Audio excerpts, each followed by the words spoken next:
wabah itu, terutama wabah yang dari virus, kita mengenal yang namanya istilah carrier. Carrier ini dia hanya membawa virus, tapi tidak menampakkan gejala. Ini yang dimaksud dengan OTG. Dan ini bukan hanya ada pada COVID saja, tapi pada beberapa penyakit virus. Itu namanya carrier. Di tubuhnya ada virus, tetapi tidak menimbulkan gejala.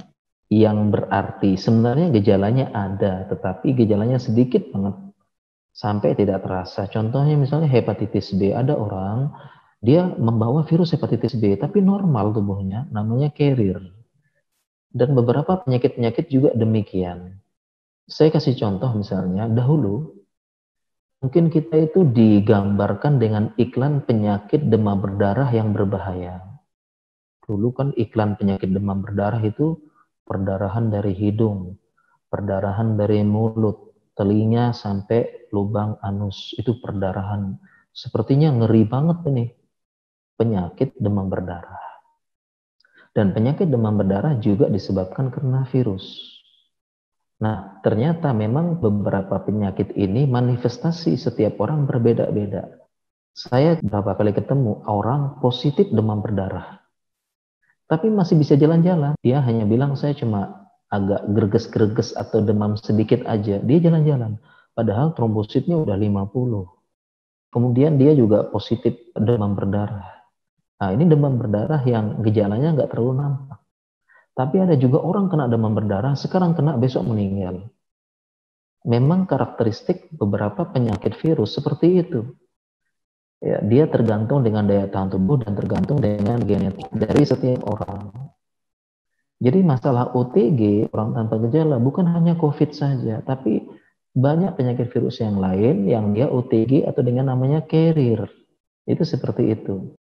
Orangnya OTG. Nah, kalau orang OTG memang mereka hanya sekedar isolasi agar tidak menular kepada orang lain, yang orang lain tersebut bisa jadi daya tahan tubuhnya jelek, ada komorbid, dan gennya tidak menerima dengan baik.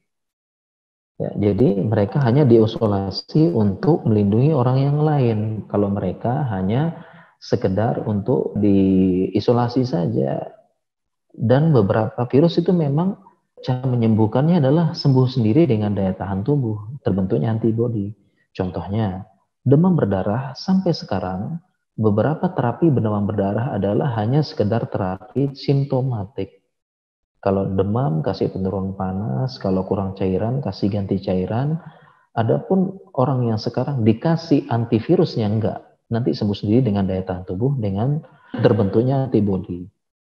Jadi bukan hanya COVID saja, hampir beberapa penyakit dengan penyebab virus seperti itu. Mereka ada namanya carrier, membawa. Dan mungkin tetangganya tersebut ya memang mereka kalau OTG mereka diisolasi di tempat yang khusus OTG. Contohnya kalau di Jakarta itu di Wisma Atlet itu orang-orang yang OTG tanpa gejala, kalaupun ada gejala sedikit, sesak sedikit, batuk sedikit. Nah, kalau yang berbahaya itu ada di rumah sakit rujukan. Misalnya rumah sakit Persahabatan itu orang-orang yang gawat. Dan orang-orang yang tanpa komorbid pun banyak korban juga. Ada yang korban ya, tanpa komorbid, dia juga jadi korban.